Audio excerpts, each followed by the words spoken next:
Trẻ nhầm xôm xuôn thì mà cha tinh chớ năng tinh vô thơ ấy class trẻ. Nhung vô từ con chú chết ở khắp cả gì Ok.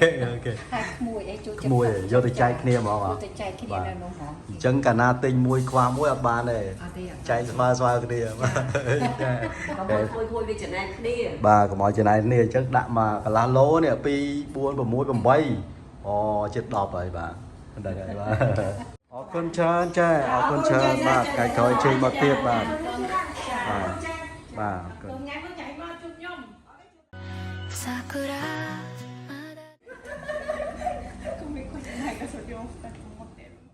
បាទបងប្អូនអតិថិជនរបស់យើងមកពីគ្រប់ទិសទីបាទមិនថានៅក្នុងស្រុកយើងទេសូម្បីតែមកពីបរទេសក៏លោកអញ្ជើញមកដែរបាទ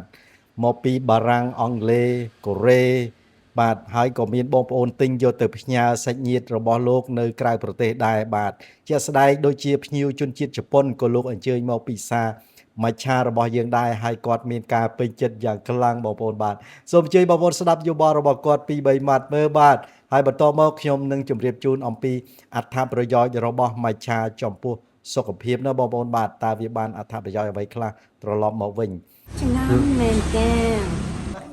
ឆ្ងាញ់មែនតើញ៉ាំតែបានសុខភាពល្អចាសុខភាពល្អចូលចិត្តទេចូលចិត្តចូលចិត្តខ្លាំងបាទបងប្អូនមួយចំនួនបានសួរថាតើការពិសាតែរាល់ថ្ងៃបានទទួលអ្វីមកវិញខ្លះបាទខ្ញុំទុកតួនាទីនេះជូនលោកវិជ្ជបណ្ឌិតបកស្រាយជូនបងប្អូនបាទខ្ញុំបានដកស្រង់នៅប្រសាសន៍ខ្លីៗរបស់លោកហើយខ្ញុំបានដាក់ link page របស់លោកនៅទីនេះដែរបងប្អូនមានចម្ងល់អាចសាកសួរឬក៏ចូលទៅក្នុង page របស់លោកដើម្បីមើលវីដេអូពេញបានបាទក្នុងនាមខ្ញុំជាអ្នកលក់គឺថាមានតួនាទីស្វែងរកផលិតផលល្អជាពិសេសតែសរីរាង្គបរិសុទ្ធពីធម្មជាតិហើយនឹងរសជាតិឈ្ងុយឆ្ងាញ់ផងជូនបងប្អូនបាទអញ្ចឹងសូមជួយបងប្អូនដូចតទៅនេះបាទជាទូទៅញ៉ាំទឹកតែវាមានផលប្រយោជន៍ច្រើនតាមការស្រាវជ្រាវមកពីខាង Western និងខាង Eastern ពីខាងកើតនិងខាងលិចការញ៉ាំតែជួយគ្រប់ប្រភេទវាមានសារធាតុ flavonoid ដែលជា flavonoid ដែលជា antioxidant ប្រព័ន្ធការពារមហារីកប្រព័ន្ធវាយលុកលើមេរោគអញ្ចឹងណាបាទវាមានសារធាតុ flavonoid នឹងច្រើនអញ្ចឹងទី1វាជួយឲ្យកាត់បន្ថយមហារីកដូចជាថ្លើមសដន់ប្រូស្តាតហើយនឹងមហារីករូនគូតចឹងដែរអញ្ចឹងណាបាទហើយទី2យើងឃើញថាជួយឲ្យបញ្ញាញាណដើរស្រួល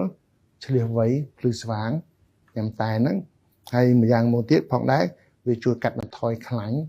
តែវាមានសារធាតុនៅក្នុងខ្លួនហ្នឹងដែលកាត់បន្ថយជាតិខ្លាញ់ច្រើនហើយការញ៉ាំតែមួយទៀតផងដែរគឺ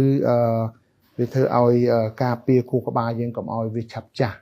ក្នុងតែបៃតងសារធាតុមួយដែលសំខាន់គេហៅថា polyphenol នោះមានច្រើនមែនតើនៅក្នុងតែបៃតងប៉ុន្តែវាមាននៅក្នុងផ្លែឈើផ្សេងទៀតដែរផ្លែឈើដែលវាសម្បូរហ្នឹងគឺពពួកផ្លែឈើដែលមានពណ៌ខ្លាំងណាដូចពួក strawberry ដូចពួក blueberry raspberry blackberry អីអញ្ចឹងណាគឺវាមាននៅក្នុងហ្នឹងដែរសារធាតុ polyphenol ហ្នឹងគឺវាមានតួនាទីពីរសំខាន់ដើម្បីជួយពាក់ព័ន្ធនឹងសុខភាពផងសម្រស់របស់យើងផងណាទី1គឺហៅថា antioxidant សារធាតុហ្នឹងគឺវាជួយទៅចាប់ពពួក free radical ដែលយើងទទួលបានពី pollution ពីកម្ដៅថ្ងៃអីនៅក្នុងរបបរស់នៅប្រចាំថ្ងៃរបស់យើងហ្នឹងអញ្ចឹងកាលណាយើងមាន antioxidant ហ្នឹងច្រើនគឺវាទៅចាប់ពពួក free radical អញនិយាយខ្លីថាជាជាតិពុលអីផ្សេងដែលមកពីរឿង stress រឿងអីរបស់យើងហ្នឹងប្រសិនបើនិយាយពីសកម្មភាពលើស្បែកវាជួយឲ្យស្បែករបស់យើងទប់កុំឲ្យឆាប់ចាស់វាជួយស្បែករបស់យើងដូចថាកុំឲ្យស្អាប់អញ្ចឹងវាឲ្យភ្លឺវាឲ្យស្រស់ថ្លាដោយសារតែវាអត់មានអា stress ចេញពីពពួក free radical ហ្នឹងប៉ុន្តែបើនិយាយពីសុខភាពទូទៅ antioxidant ហ្នឹងគឺសំខាន់ជាមួយនឹងប្រព័ន្ធភាពស៊ាំហើយសំខាន់ជាមួយនឹងការសិក្សាខ្លះហ្នឹងណាគេប្រាប់ថាវាការពារដូចជាជំងឺពាក់ព័ន្ធជាមួយនឹងរឿងកង់សេអីផ្សេងសារហេតុផលនៃជំងឺមហារីកមួយចំនួនគឺវាបណ្ដាលមកពីពពួក free radical ពពួក pollution ពពួកកម្ដៅថ្ងៃ UVA UVB អីដែលយើងជួបប្រទះនឹងឯងសារធាតុមួយទៀតដែល polyphenol ហ្នឹងវាមានសកម្មភាពគេហៅថាជា anti inflammatory គឺការប្រឆាំងការរលាកដូចតែខ្ញុំនិយាយដដែលថាមិនមែនរលាកភ្លើងទេគឺជាការរលាកនៅក្នុងខ្លួនរបស់យើងនៅពេលដែលយើងទទួលទៅលើ particle ឬក៏ទទួលទៅលើ protein អីដែលវាមិនល្អសម្រាប់ខ្លួនប្រាណរបស់យើង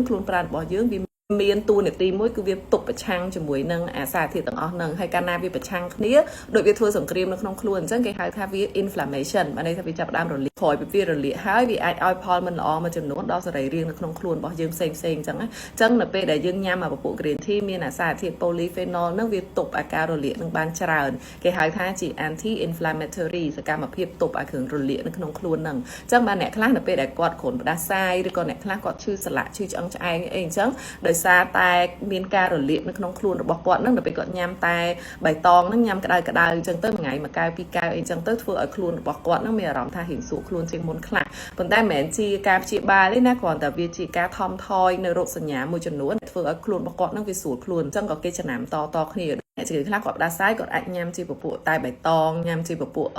ខ្ញីក៏សម្បូរពពួក anti inflammatory នឹងដែរប៉ុន្តែដូចខ្ញុំប្រាប់ដដែលអញ្ចឹងសារធាតុនៅក្នុង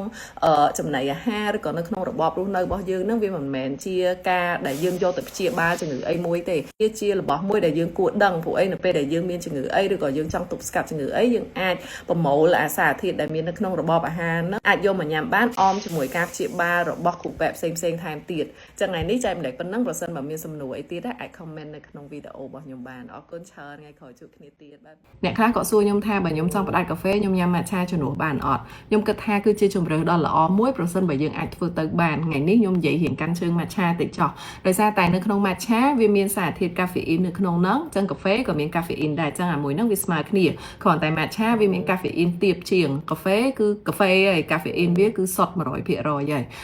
លើសពី caffeine matcha គឺគេមាន EGCG EGCG ហ្នឹងគឺជាប្រភេទ antioxidant មួយដែលតតែនៅក្នុង matcha ហ្នឹងបានមានហើយ antioxidant គឺពេលដែលយើងញ៉ាំចូលខ្លួនទៅវាទៅចាប់ radical សេរីហើយវាទៅចាប់ radical សេរីវាកាត់បន្ថយទៅលើការរលាកអញ្ចឹងនៅពេលដែលយើងកាត់បន្ថយទៅលើការរលាកវាជួយបានច្រើនមែនទែនវាសូម្បីតែប្រព័ន្ធភាពស៊ាំហើយនឹងស្បែកក៏វាមានលទ្ធភាពជួយយើងដែរហើយកុំភ្លេចជ្រើសរើស matcha ដែលមានគុណភាព matcha ដែលសុទ្ធរបស់គេផងព្រោះអីជួនកាល leaf flavor ផ្សេងៗហ្នឹងវាច្រើនខ្លាំងពេកអាហ្នឹងវាធ្វើឲ្យគុណភាព matcha ហើយនឹងសារធាតុ antioxidant ដែលខ្ញុំនិយាយខាងលើហ្នឹងវាអាចកាត់បន្ថយទៅតាមហ្នឹងដែរអញ្ចឹងប្រសិនបើអ្នកគេចង់ផ្លាស់ប្ដូរពីកាហ្វេមក matcha ដុកទ័រវីណាគាំទ្រកុំភ្លេចពិសាទឹកឲ្យបានច្រើនបាទ